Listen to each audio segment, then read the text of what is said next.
2019년 3월 12일 김현철 통일부 장관 후보자 북한 경제특구 개발안 마련. 자, 이 사람의 얼굴을 자세히 보십시오. 국민 여러분. 우리 586분, 우리하고 나이가 비슷한 사람입니다.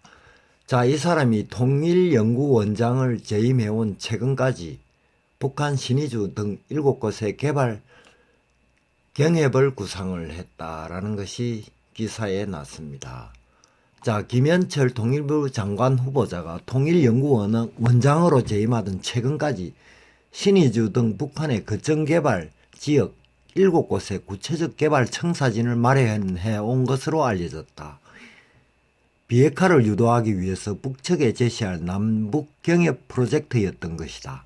하노이 회담 결렬 후에 도널드 트럼프 미국 행정부가 금강산 관광에 대한 제재 면제도 거부할 정도로 남북 경협에 부쩍 민감한 상황에서 정부가 실제 이 같은 경협 프로젝트를 추진할지 주목이 된다. 11일 복수의 정부 소식통에 따르면 지난해 4월 통일연구원장에 취임한 김 후보자는 북한이 핵 포기 시에 북한의 번영된 미래상을 보여주자는 차원에서 신의주, 원산, 청진, 남포, 함흥, 삼지연, 양덕 등 7곳을 거점 개발 지역으로 정하고 개발안을 만들었답니다. 한국과 국제사회 협력, 투자 등을 통해 빠른 개발이 가능하다는 청사진을 가상현실 기술과 미니어처 등으로 만들어 올 하반기, 그러니까 7월에서 12월 달 김정은 북한 국무위원장에게 직접 시연하는 것을 목표로 삼았답니다. 한 소식통은 북한의 번영된 미래상을 직접 시각적으로 보여주자며 비핵화를 설득하자는 취지였던 것으로 알았다고 설명을 했습니다. 자, 여러분. 김 후보자는 북한 7개 거점개발 프로젝트를 장관 임명 시 실제로 집행할지 묻는 동아일보 질문에 청문회를 준비하는 입장이라며 여러 가지로 조심스럽다. 정리해서 차차 이야기할 수 있을 것 같다고 휴대전화 문자 메시지로 답을 했답니다. 자, 이 사람이 그런데 문제가 좀 많은 발언을 했습니다. 우리가 소위 말하는 대한민국의 학자고 관료일지 의심스러운 말들을 여러 번 했습니다. 2013년 경제와 사회지의 기고문에서 종전이 선언되면 유엔사는 임무는 소멸이라고 주장을 했습니다. 저는 종전을 대한민국 안보에 매우 중요한 대책점이다 이렇게 알고 있습니다. 그리고 또 유엔사 임무는 소멸이다. 유엔사 해체, 한미연합사 해체, 주한미군 철수는 단계적으로 이루어지는 아주 중요한 맥락입니다. 북한의 주장이 바로 그것입니다. 목적이. 그리고 또 과거 북한의 천안함 폭침 도발에 대해서도 사과하지 않더라도 5.24 대북 제재를 풀어야 한다고 주장을 했습니다. 이게 매우 반역적인 말이죠.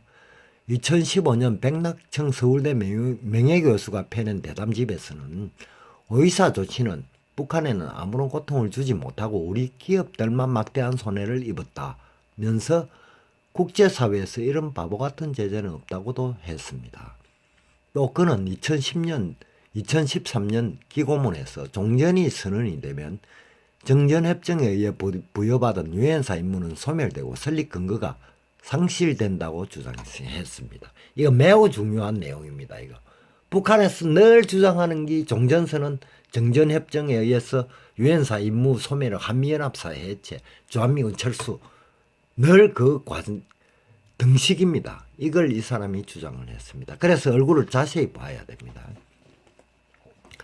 자, 대한민국 장관 후보자가 북한 개발 청사진을 만들어서 북한 김정은 위원장에게 직접 시연을 목표로 청사진을 마련했다. 여러분, 이게 어느 나라 장관 후보자입니까? 우리나라 장관 후보자입니까? 아니면 북한의 장관 후보자입니까? 제정신 가진 사람이라 국민이라면 결단코 이런 사람을 장관으로 우리 세금으로 이 사람 월급을 주게 되고 일을 합니다. 또 나라의 재정을 갖다 바칩니다. 북에. 이런 반역적인 정권을 용서할 수 있습니까, 여러분? 저는 절대 못한다고 봅니다. 왜? 김장군과 붙어먹는 놈은 민족 반역자입니다. 둘째, 자국의 군인이 전사한 천안함 폭침에 대해서 분노하기는커녕 오이사 제재 조치를 풀어야 된다고 주장을 했습니다. 이런 사람을 장관으로, 이런 사람이 대한민국 학자고 관료였습니까? 아니면 간첩입니까? 아니면 간첩과 붙어먹는 놈입니까? 아니면 김장군의 지령을 받은 졸개입니까? 여러분, 두 눈 부릅뜨고 봐야 됩니다. 여러분, 정신을 차리지 않으면 대한민국은 어찌 될지 모를 매우 위험한 순간에 서 있습니다. 또 셋째, 종전선언이 되면 유엔사 해체를 주장한 사람입니다. 자, 대한민국 한미 군사동맹은 전 세계에서 가장 견고한 군사동맹이고 또 경제동맹체입니다. 우리의 대한민국의 경제발전은 한미 군사동맹에 의해 군사적 평화를 유지되었기 때문에 오늘날 이까지 온 것입니다. 대한민국 경제 번영의 핵심인 한미 군사동맹을 해체하자는 주장을 하는 자를 대한민국 장관으로 여러분 인정해야 됩니까? 자, 야당은 적각 이자를 반대해야 되고 올바른 국민이라면 이런 자를 절대 용서해서는 안 됩니다. 물론 지금 문재인 정부는 반역적입니다. 특히 남북관계와 외교에서. 여러분, 이런 사람들의 세와 재정집행을 우리 국민들의 호주머니를 들어서 합니다. 국민의 세금으로 운영하는 정부의 관료가 인류 이래, 우리 대한민국 역사 이래 가장 잔혹한 정권인 북한 체제, 거기다가 핵까지 들고 있지 않습니까? 그런 정권, 그런 체제, 민주주의 체제가 아닙니다. 북한은. 그런 자들과 함께 통일을 지향한다. 여러분들, 이것이 가능하냐?